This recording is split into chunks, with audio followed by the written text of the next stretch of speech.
सर्वांगी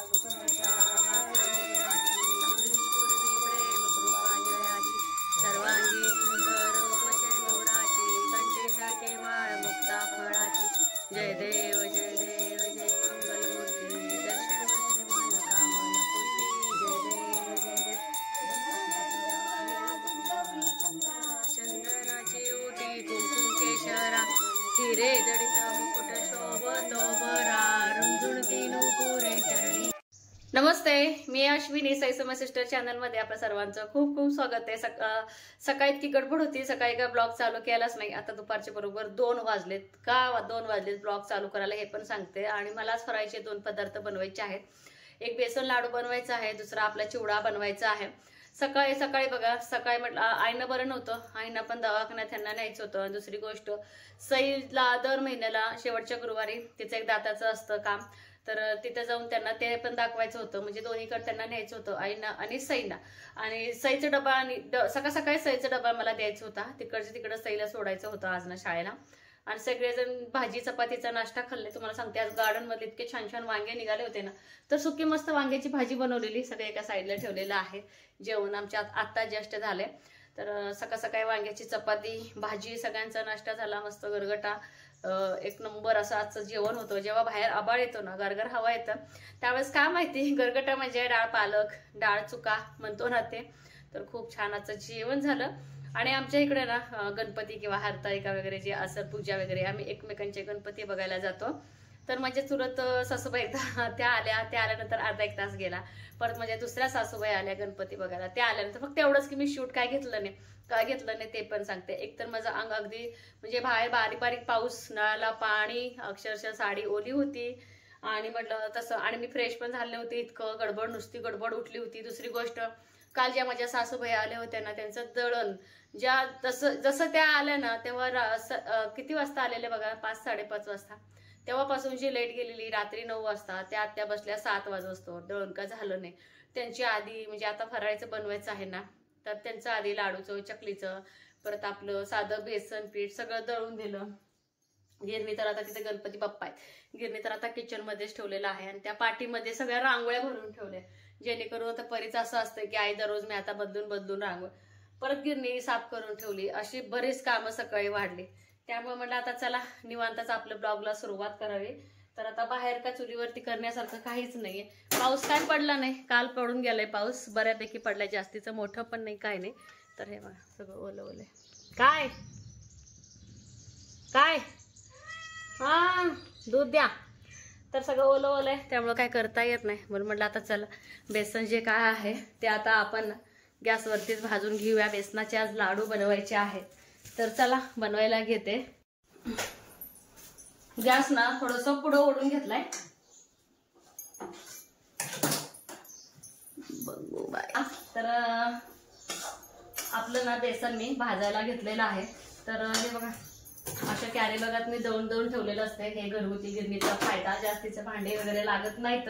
त्याशिवाय पण घरातले जे कॅरी बॅग असतात ना, जसं की स्वच्छ कॅरी बॅग, केळी आणलेले वगैरे बाकीचं काय जे आणलेले कुरकुरे वगैरे परिसही आणतात त्यावेळेस राहिलेले असतात, मग ते संपवायचे कसे। तर आता अशा पद्धतीने मी ठेवत असते। तर तूप मात्र बेसनच्या लाडूला भरपूर लागतं।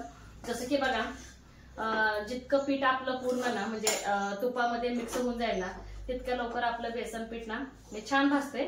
आणि कोण ना नुसतं बेसनाचं सुद्धा ना तुपामध्ये भाजून घेतात, नुसतं बेसनाला त्याचे पण लाडू करतात। तसं माझी आई आधी करायची, पण आता ह्याच पद्धतीने माझी पण आई करते माहेरामध्ये। जसं की पहिलं डाळ भाजून घेते मंदाच्या वरती, मग गिरणीतनं आपलं घबरं काढायचं आणि अशा भरपूर तुपामध्ये ना चांगलं कलर बदलत अगदी बारीक गॅसवरती ना माझं इथं आपलं भाजायचं चालू आहे। इतकंच की तूप मात्र भरपूर लागतं। आणि हे बघा 2-3 महिन्यामध्ये ना मी चांगलं 2 किलो तूप साठवले। आता काल करंजीला पण भरपूर तूप गेले, परत शंकरपाळीला गेले, आणि असंही आपल्या तुपाच्या घरात वापर भरपूर आहे।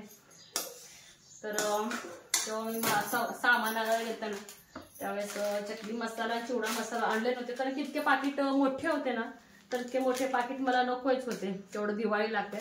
तर ह्यांना मी गावातनं आणायला लावले बघा छोटे छोटे पॉकेट। उद्या चकली बनवायची आहे आणि आज चिवडा, त्यामुळे मी ह्याच्याकडून आणूनच घेतलेले।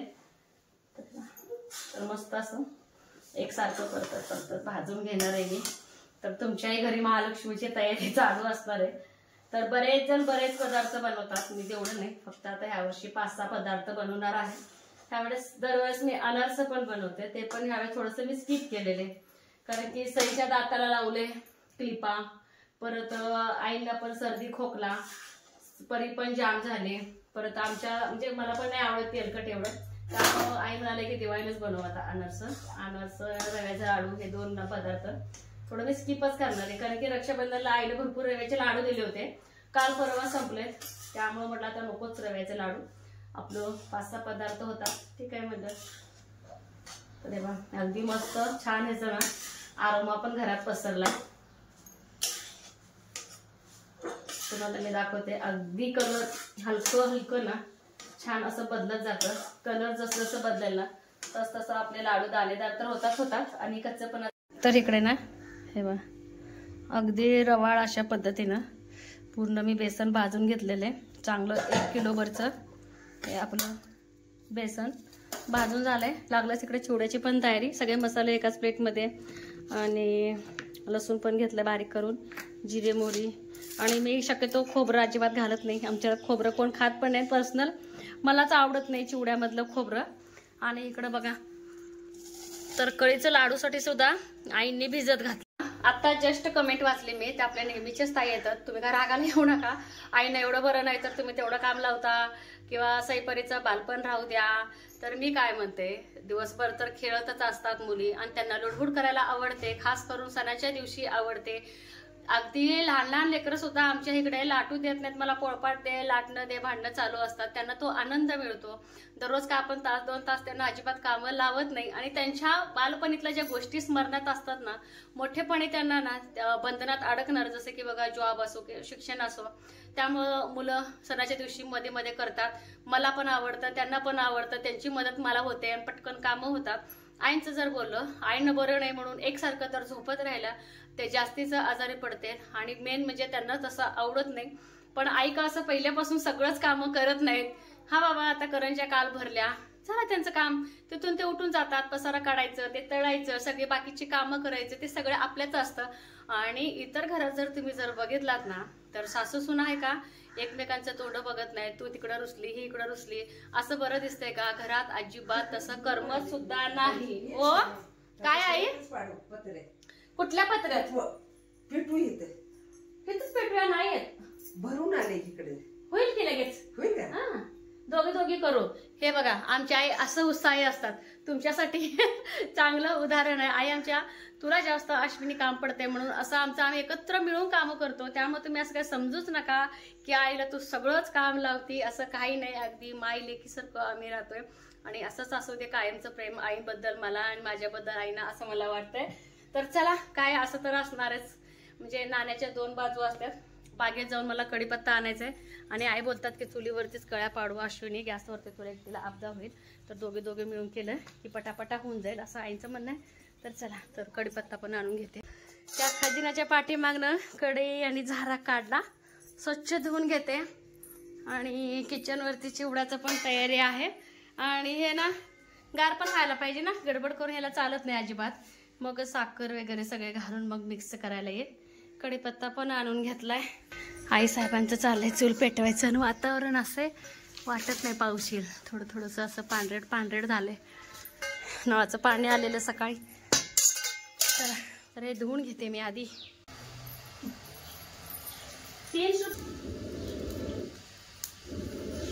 1 किलो बघूया इकडे, एका किलो किती पडते अंदाज आहे, पण ही पीठ आपलं नाही, शेराने मोजलंय ना, 1 शेर आहे की,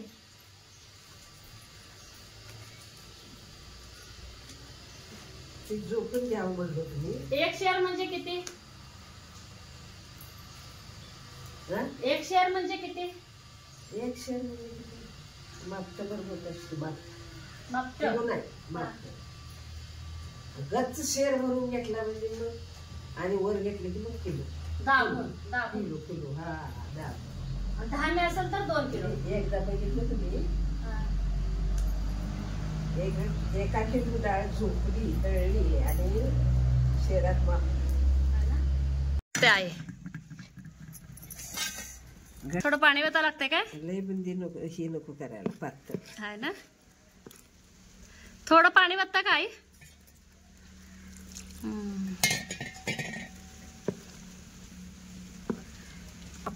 का बघूया काय? पाडायला नको नको का? बारीक आहे ना. तर आई म्हणते तेलामध्ये थोडस तूप टाकलं का आपली जी बुंदी असते पोकळ होते म्हणते ते आई. बघायला काय हरकत आहे? ट्राय बघायला काय जात आहे आपल्याला. मी धुवून आणते लगेच. पण काढायला काय करणार तुम्ही? काढायला बघू तर. बुंदी एवढी पडेल. टाक टाक टाक करा भाऊ. नाही पडणार. घट झाले काय? हा पीठ घट्ट झालंय.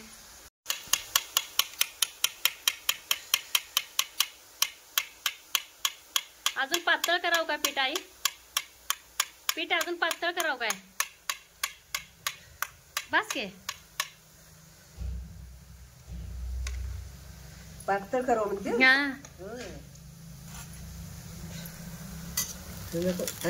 असू दे का.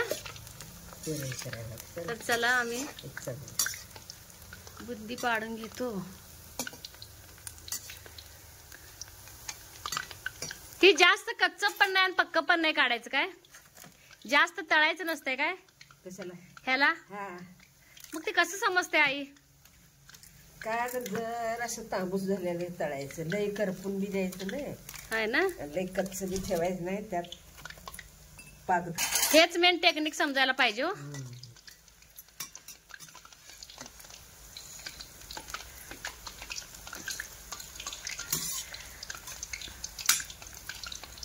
त्या झाऱ्याने बघितलं व्यवस्थित पडलं नाही. जाळ लागलं. लागलाय लागलाय आई. थोडंच कळ्या पाडायच्या होत्या ना म्हणजे बुंदी. त्यामुळं आई म्हणाले की अश्विनी तू दुसरं काम कर.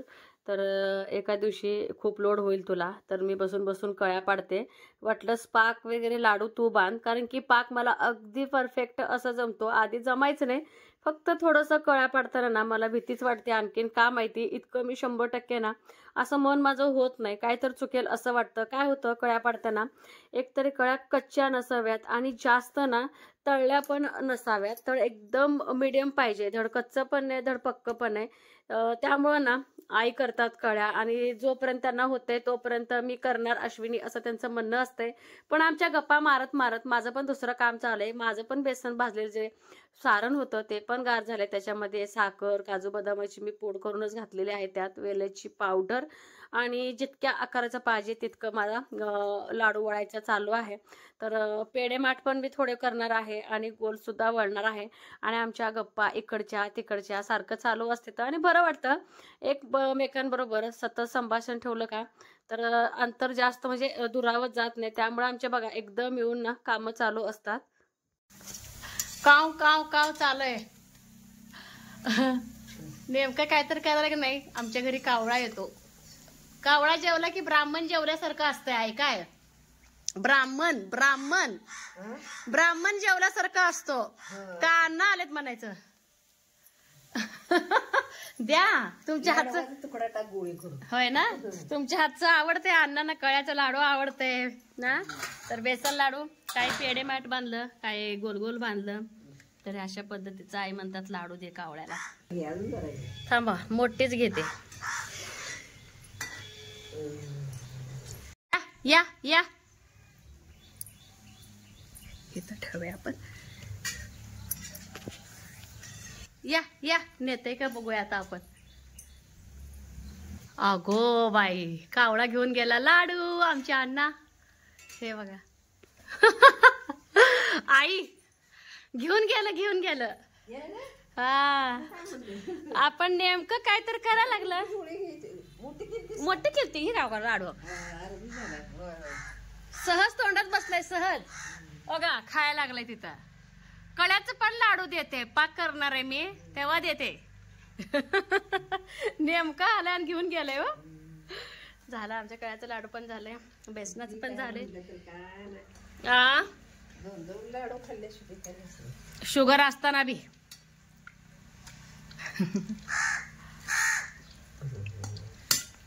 ना चिवडा पण बनवून घ्यावा म्हटलं. पाक करायच्या अगोदर सगळं साहित्य मी आणून घेतले बाहेर.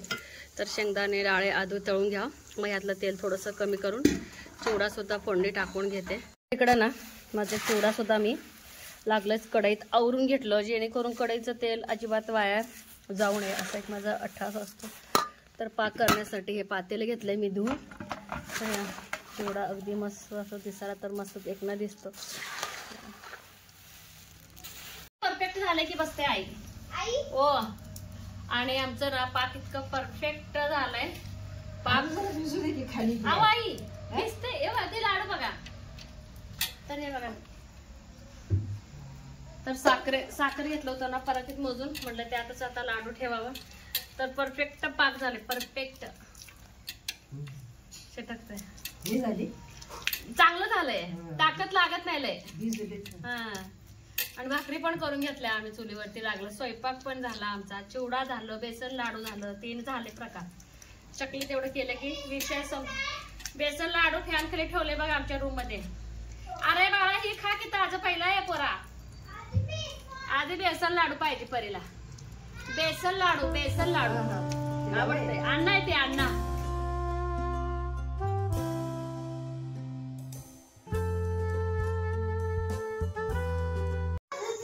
लटकू नको, सवय लागली आहे. टिपक्याची सांगितलंय का? अगं ह्या आजीला रांगोळी लय छान येते.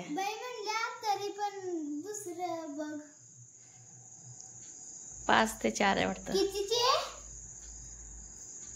5 ते 4 3 1 2 3 4 5 ते 3.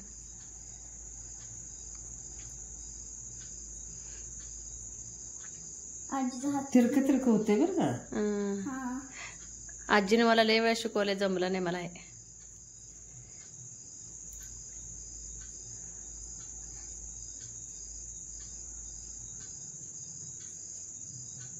बरं परी लक्षात ठेवलीस ग.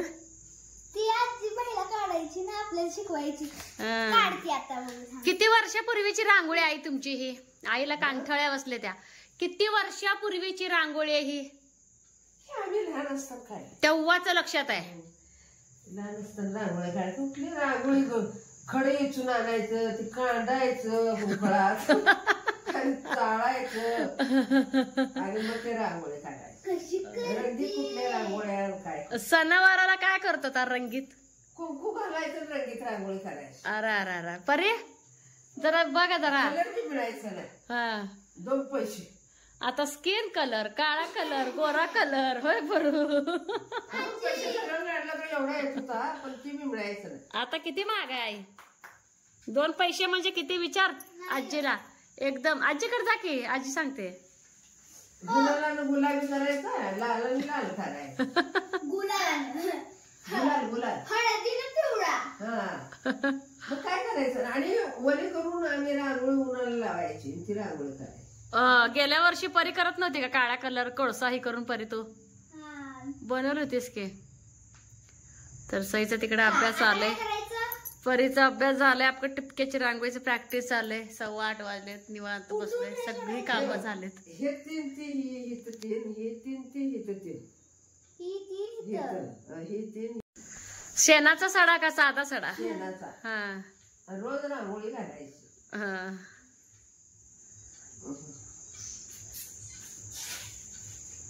आली का? 1 2